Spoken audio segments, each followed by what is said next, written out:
India பயப்படவில்லை. நம்முடைய தலைமுறையை கண்டு இந்தியா பயப்படவில்லை. நம்முடைய முன்னோர்கள் வரலாற்றை கண்டு, நம்முடைய மொழியை கண்டு இந்தியா பயப்படுகிறது. இந்த இனத்தில் திராவிட முன்னேற்ற கழகம், அண்ணா திராவிட முன்னேற்ற கழகம் போன்ற கண்காணி கட்சிகள் இருக்கலாம், செல்வாக்கு பெற்றிருக்கலாம், கண்காணிகள் இருந்து கொண்டு காட்டிக் கொடுக்கலாம். ஆனால் இந்த இனம் ஒரு பிரபாகரனை ஈன்றெடுக்கும் உள்ளாற்றல் கொண்டது. ஆமா, இந்த இனம் ஒரு பிரபாகரனை, ஒரு கிட்டுவை ஈன்றெடுக்கக்கூடிய பொட்டன்சியாலிட்டி, உள்ளாற்றல் கொண்டது என்று இந்திய ஏகாதிபத்தியம் அச்சப்படுகிறது. அதை நினைத்துக் கொள்ளுங்கள்.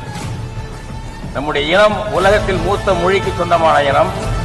ஆரியத்தையும் சமஸ்கிருதத்தையும் நீக்கி வைத்து வாழக்கூடிய ஒரு இனம்.